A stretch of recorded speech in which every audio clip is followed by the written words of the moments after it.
आप कैसे हैं। आज हम न्यू वीडियो में वॉल्यूम एंड सरफेस एरिया के बारे में पढ़ेंगे, जिसमें हम डिटेल में स्टडी करेंगे कि जो 3D फिगर होते हैं उनका वॉल्यूम और सरफेस एरिया कैसे फाइंड करते हैं। ठीक है, तो हम सबसे फर्स्ट नंबर पे देखते हैं क्यूबॉइड। क्यूबॉइड क्या होता है? तो जो क्यूबॉइड जो कि ये देख रहे हो फिगर, इसमें क्या है कि इसके जो फलक होते हैं, जो सरफेस होता है इसका, वो कैसे फॉर्म में होता है? वो होता है रेक्टेंगुलर फॉर्म में। क्लियर? तो इसको पढ़ने से पहले हम सबसे पहले देखेंगे कि इसमें जो वर्टेक्स होते हैं, यानी कॉर्नर कॉर्नर भी बोलते हैं जिनको हम, तो ये होते हैं 8। ठीक है, कितने होते हैं? 8 होते हैं। और इसमें जो फेस होते हैं, फेस होते हैं 6। फेस क्या होता है? यानी ये जो सरफेस होते हैं इन्हीं को फेस बोलते हैं।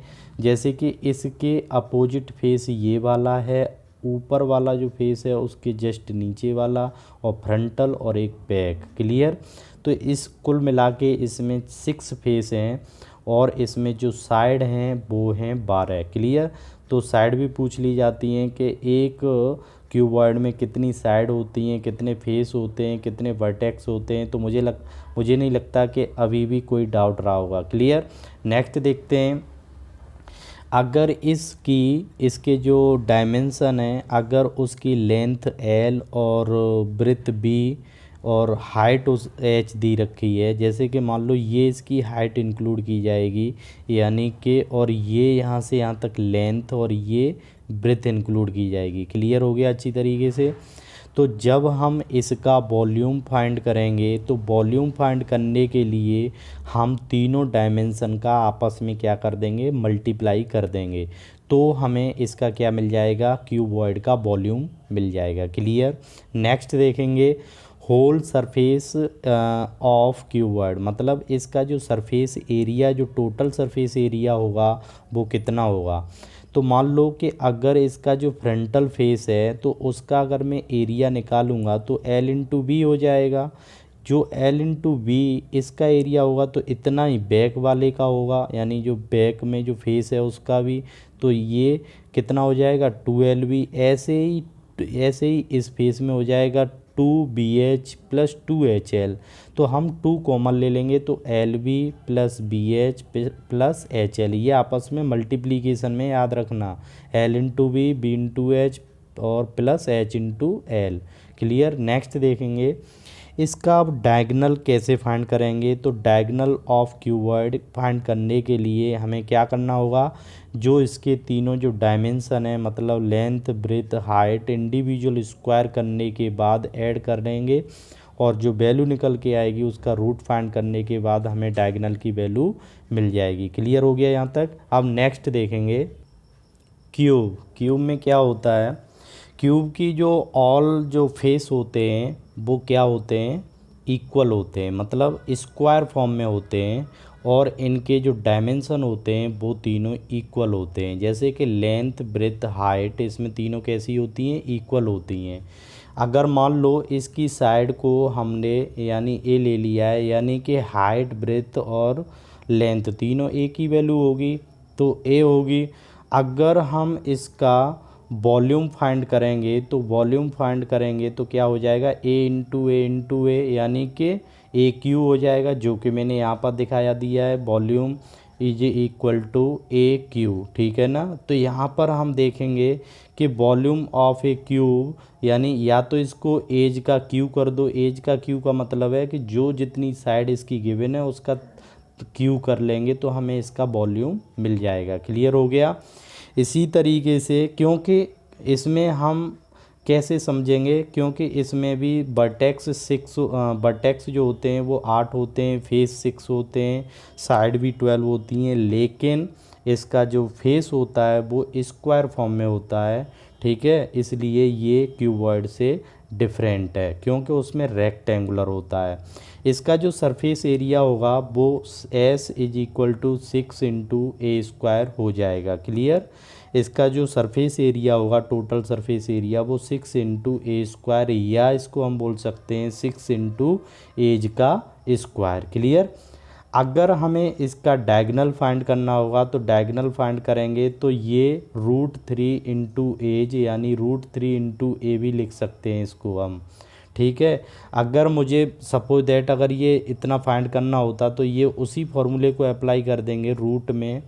जैसे कि अगर देखो मैं इसको लिखना चाहूँ यहाँ पे तो ये हो जाएगा ए स्क्वायर प्लस ए स्क्वायर प्लस ए स्क्वायर, यानी तीनों डायमेंशन सेम है। तो ये रूट थ्री यानी 3a² होगा तो 3 बाहर लेके आएंगे तो रूट 3 हो जाएगा और a² का a आ जाएगा, तो रूट 3 इंटू a। क्लियर हो गया। नेक्स्ट देखेंगे राइट सर्कुलर सिलेंडर। ठीक है, तो a right circular cylinder is a solid describe by the revolution of a rectangle about one of its side which remains fix. इसका मतलब ये है कि जब किसी रेक्टेंगल को एक पार्टिकुलर साइड के अलोंग क्या कर दिया जाता है, रिवॉल्व कर दिया जाता है, तो हमें जो शेप मिलती है वो मिलती है एक सिलेंड्रिकल शेप मिलती है। ठीक है, तो जो शेप होती है इसमें क्या होता है कि ये जो मैंने डॉट डॉट दिखाया है इस एक्सिस यानी इस साइड के अबाउट इट इसे क्या किया गया है, रोटेट किया गया है। तो यहाँ पर ये एक सिलेंडर की शेप हमें मिल गई है। ठीक है, इसमें क्या है, इसकी जो हाइट है वो इसको हम एच से रिप्रेजेंट करते हैं और जिस सेंटर से ये जो इसके अबाउट इट हमने इसको रिवॉल्व कराया है तो उसके जो एंड पॉइंट हैं जो कि एक ये सर्कुलर फॉर्म का जो बीच में जो पॉइंट है, ठीक है ना, ये बिल्कुल इसके सेंटर को रिप्रेजेंट करता है। क्लियर। अगर मान लो इसकी रेडियस आर है, जैसे कि यहाँ पर ये मान भी लिया है, let R be the radius and H be the height, then अब इसमें मान लिया हाइट एच है रेडियस आर है, तो तब इसका वॉल्यूम हम कैसे फाइंड करेंगे। तो इसका हम फाइंड कर सकते हैं कि अगर मान लो हमें एक इसके एंड पॉइंट का, सपोज दैट हमें अगर नीचे का इसका अगर हमें एरिया पता है, सर्कुलर फॉर्म का एरिया पता है, अगर उसमें हम एच का मल्टीप्लाई कर देंगे तो हमें उसका क्या मिल जाएगा, वॉल्यूम मिल जाएगा। Clear. Volume of the cylinder कितना हो जाएगा, ये हो जाएगा pi R square H. Clear. तो यहाँ पर बेस एरिया ऑफ बेस, तो बेस का एरिया कितना होता है, यानी ये सर्कल का एरिया होगा वो पाई आर स्क्वायर हो गया और हाइट कितनी है, एच है। ठीक है, तो पाई आर स्क्वायर एच इसका क्या हो गया, वॉल्यूम हो गया। नेक्स्ट देखते हैं इसका सी एस ए यानी curve surface area. Curve surface area कैसे फाइंड करते हैं, इसकी ये जो सरकमफेरेंस है ये कितनी है, ये है 2πr होती है इसकी वैल्यू, यानी 2πr में अगर हम h का मल्टीप्लाई कर देते हैं तो हमें इसका कर्व सरफेस एरिया मिल जाता है। क्लियर। तो कर्व सरफेस एरिया कैसे फाइंड करते हैं, circumference of the base into height equal to हो जाएगा 2πr/h² यूनिट। क्लियर।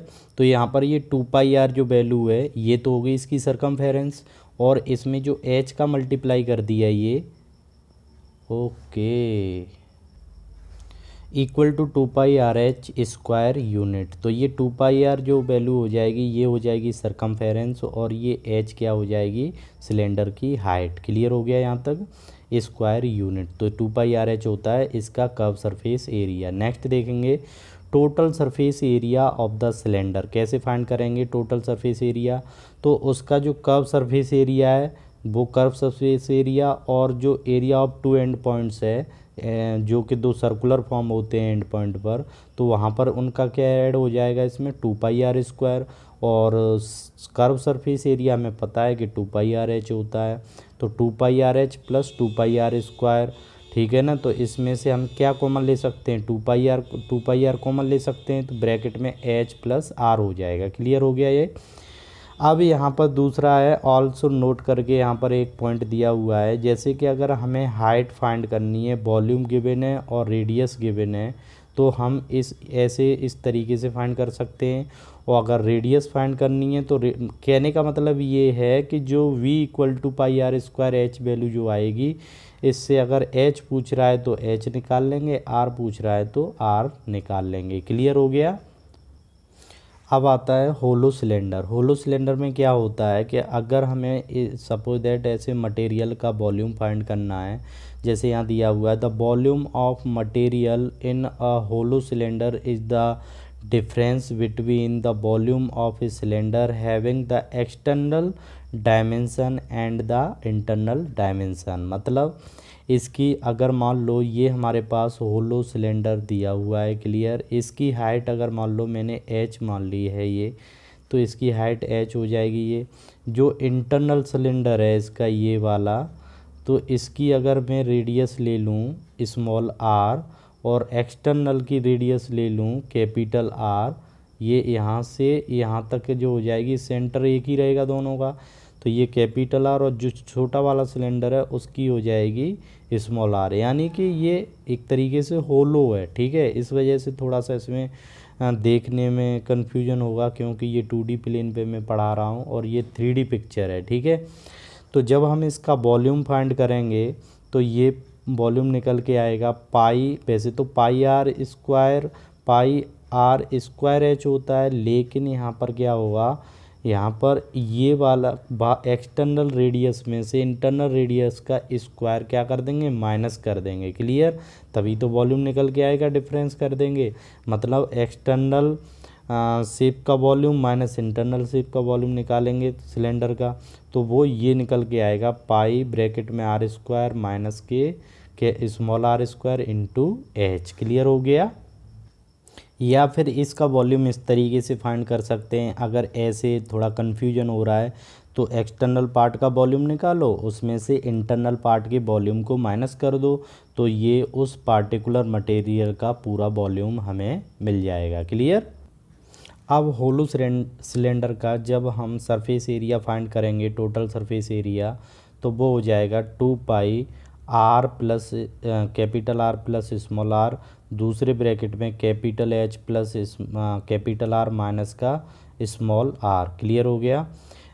जब अब इसमें से हम जब वैल्यू फाइंड करेंगे, या तो फिर ये वैल्यू लर्न कर लो अच्छी तरीके से, या फिर 2 pi capital R plus small R into H, ठीक है ना। ये थोड़ा सा डिफ़िकल्ट कैलकुलेशन है। प्लस 2 पाई दूसरे ब्रैकेट में small capital R square minus small R square, ठीक है। इस तरीके से हम इसका टोटल सरफेस एरिया फाइंड कर सकते हैं। जैसे कि इसमें क्या होता है, इंडिविजुअल जो होते हैं, जैसे इसका कर्व सरफेस एरिया, फिर इंटरनल पार्ट का कर्व सरफेस एरिया और 2 एंड पॉइंट का कर्व सरफेस एरिया, तब इसका हम ये टोटल सरफेस एरिया फाइंड कर लेते हैं। 2 pi R H plus 2 pi R H, मतलब जो स्मॉल आर आ जाएगा, एक बार कैपिटल आर एक बार स्मॉल आर, क्लियर। अब निकालेंगे कर्व सरफेस एरिया, तो कर्व सरफेस एरिया यानी इसका सी एस ए होता है वो 2 pi capital R into small H plus 2 pi R H, यानी यहाँ एक बार स्मॉल आर आएगा। मतलब internal curve surface area external curve surface area को मिला करके उसका टोटल कर्व सरफेस एरिया निकल आएगा होलो सिलेंडर का। क्लियर हो गया। अब देखेंगे right circular cone. If A right angle triangle is revolve about one of the side containing A right angle the solid the form is called a right circular कोन। मतलब क्या है कि इसमें क्या होता है कि जब हम किसी राइट एंगल ट्रायंगल की इस परपेंडिकुलर हाइट के अलोंग इट इसको जब रिवॉल्व कराया जाता है तो हमें जो शेप मिलती है वो मिलती है हमें कोन की, ठीक है। तो ये कोन में ये वाली जो हाइट होती है, ये तिरछी हाइट जो होती है, इसे बोलते हैं स्लेंट हाइट, जिसे एल से रिप्रेजेंट करते हैं, और इसको बोलते हैं हाइट। ये तो सिंपल हाइट में ही इंक्लूड की जाती है ये, ठीक है ना। परपेंडिकुलर हाइट होती है ये, यहाँ से यहाँ तक की रेडियस यानी इसका जो बेस होता है वो सर्कुलर होता है। तो यहाँ से और इस पॉइंट तक के बीच यानी सेंटर तक की जो डिस्टेंस होती है उसको रेडियस स्मॉल आर से रिप्रेजेंट करते हैं। क्लियर हो गया। यहाँ पर रेडियस को आर मान लिया है, हाइट को एच मान लिया है, स्लेंट हाइट को स्मॉल एल से दिखाया गया है। तो हम यहाँ पर जब एल कैलकुलेट करेंगे यानी स्लेंट हाइट कैलकुलेट करेंगे तो पाइथागोरस थ्योरम से एल का square is equal to R का स्क्वायर प्लस एच का स्क्वायर फाइंड करेंगे। जब एल की वैल्यू फाइंड करेंगे तो रूट में आएगा R square plus H square. Clear. अब वॉल्यूम ऑफ कोन फाइंड करेंगे तो ये होता है 1/3 पाई आर स्क्वायर एच। अब पाई आर स्क्वायर एच किसका होता है, सिलेंडर का होता है। अगर उसके वॉल्यूम का 1/3 कर दिया जाए तो हमें कोन का वॉल्यूम मिल जाता है। क्लियर हो गया। नेक्स्ट देखेंगे इसमें curve surface area of cone, ये होता है पाई आर एल। यहाँ पर एल जो है वो सिलेंडर हाइट है, ठीक है, और बाकी तो ये अच्छी तरीके से क्लियर है। नेक्स्ट देखेंगे इसका total surface area of a cone जब फाइंड करेंगे तो ये हो जाएगा pi R L plus R square unit. Clear हो गया। और इसे लिखेंगे pi R L plus pi R square, मतलब इसका कर्व सरफेस एरिया हो गया पाई आर एल और इसका बेस का एरिया पाई आर स्क्वायर, तो टोटल हो जाएगा pi R L plus pi R square. Clear हो गया। नेक्स्ट देखेंगे फ्रस्टम क्या होता है। फ्रस्टम का हम वॉल्यूम फाइंड कैसे करेंगे, तो इसको सबसे पहले हम समझेंगे कि ये जो फ्रस्टम होता है ये एक तरीके से कोन शेप का था, लेकिन इसको हमने क्या किया, इसके बेस के समांतर इसका जो अपर पार्ट है इसको मतलब काट दिया गया, ठीक है ना। तो ये हमें जो शेप मिली है इस टाइप की, इसको हम बोलते हैं फ्रस्टम। क्लियर। इसकी हाइट मान ली कि स्मॉल एच है और इसका मान लो कि इसका जो ऊपर वाला पार्ट है इसकी रेडियस स्मॉल आर है और जो ये बड़ा सर्कल है इसका जो बेस है उसकी रेडियस कैपिटल आर है। क्लियर हो गया। इसको सिलेंडर हाइट एल से रिप्रेजेंट करते हैं। अगर मान लो सपोज दैट अगर हम नीचे के बेस की अगर ये वाला जो इसका जो रिमेन पार्ट है ऊपर के पार्ट के अगर अलोंग देखा जाए तो इसकी जो वैल्यू निकल के आएगी वो capital R minus small R आएगी। क्लियर हो गया। तो यहाँ पर ये थोड़ा सा इसकी मैथमेटिक्स थोड़ी सी टफ है, इसको हम डायरेक्टली याद करेंगे, ठीक है। वो तुम थोड़ा सा देख लेना, इसमें मुझे इतना टाइम नहीं है कि मैं पूरी कैलकुलेशन कर दूं। मुझे यहाँ पर केवल फार्मूला ही डिफाइन करने हैं, तो मैं केवल फार्मूला के बेसिस पे इस वीडियो को बनाया है।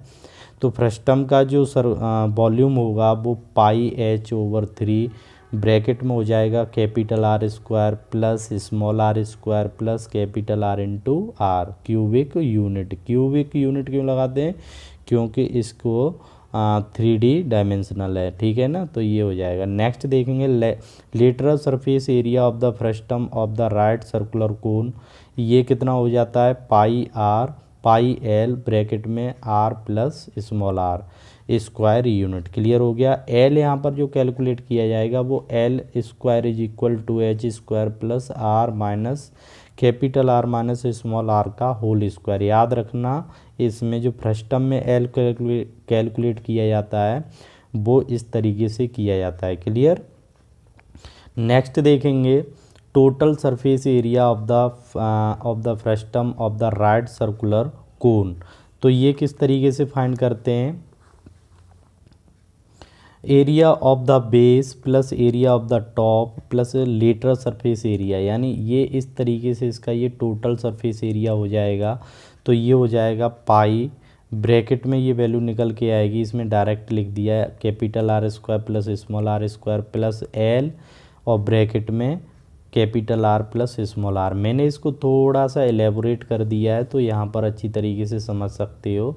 जैसे कि पाई आर स्क्वायर यानी कि बेस का एरिया हो गया, ठीक है, इसके बेस का एरिया हो गया पाई आर स्क्वायर और स्मॉल पाई आर स्क्वायर, तो ये हो जाएगा उसका जो टॉप था उसका एरिया हो गया, ठीक है, और ये हो गया इसका टोटल CSA। क्लियर हो गया। तो इस तरीके से इसका टोटल सरफेस एरिया कैलकुलेट कर लेते।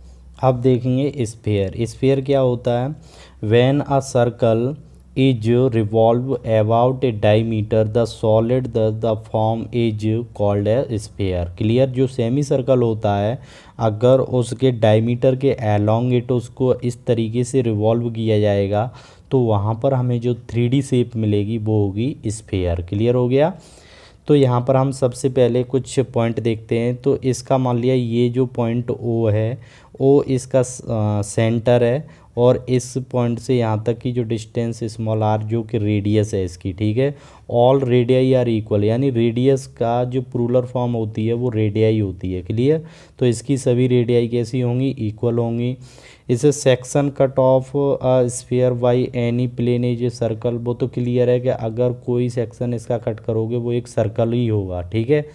तो ये हम डायरेक्ट यहाँ पर अब आते हैं, इसका जो वॉल्यूम किस तरीके से कैलकुलेट किया जाता है। तो वॉल्यूम होता है इसका 4/3 पाई आर क्यू, क्लियर, ये याद रखना, वेरी मोस्ट इम्पोर्टेंट है। 4/3 पाई आर क्यू इसका वॉल्यूम होता है। नेक्स्ट देखेंगे इसका जो सरफेस एरिया होता है वो होता है 4 pi R square units, clear हो गया। नेक्स्ट देखेंगे इसका volume of a hollow sphere, अगर मान लो कोई खोखला स्फीयर है तो उसका हमें वॉल्यूम फाइंड करना है, तो वो हो जाएगा 4/3 पाई ब्रैकेट में R cube, capital R cube minus का स्मॉल आर क्यू, क्लियर हो गया अच्छी तरीके से। नेक्स्ट देखेंगे यहाँ पर हम हेमीस्फीयर। हेमीस्फीयर में क्या होता है, a plane passing through the centre cuts the sphere is into equal parts, ठीक है ना। ईच कॉल्ड ए हेमीस्फीयर, मतलब जब किसी स्फीयर को क्या किया जाता है, बीच में से अगर कट कर दिया जाता है तो उसको, मतलब जो अर्ध गोला होता है उसी को हम बोलते हैं हेमीस्फीयर, ठीक है ना। सेंटर से इसका आधा पार्ट कट कर दिया गया है, तो ये जो शेप तुम्हें दिखाई दे रही है ये क्या है, हेमीस्फीयर है। तो इसका जो जब हम वॉल्यूम फाइंड करेंगे तो वो क्या हो जाएगा, वहाँ होता है 4/3 पाई आर क्यू, तो जब आधा कर देंगे तो अपॉन 2 से 4 को कट करेंगे तो 2 ही रह जाएगा, तो 2/3 पाई आर क्यू हो जाएगा, क्लियर हो गया। नेक्स्ट देखेंगे curve surface area of the hemisphere. इसका कर्व सरफेस एरिया देखेंगे तो इसका जो कर्व फॉर्म में जो एरिया है ये तो होगा इसका 2 पाई आर स्क्वायर, क्योंकि इसका टोटल अगर देखते हैं तो वो होता है, टोटल जो स्फीयर का होता है वो 4 पाई आर स्क्वायर होता है। और अगर हेमी स्फीयर है तो उसका कितना हो जाएगा, 2 पाई आर स्क्वायर, क्लियर।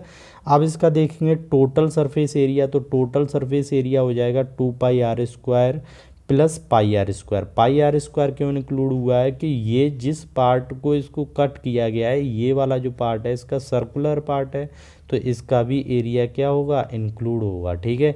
तो टोटल सरफेस एरिया हो जाएगा इसका 3 पाई आर स्क्वायर यूनिट, क्लियर हो गया।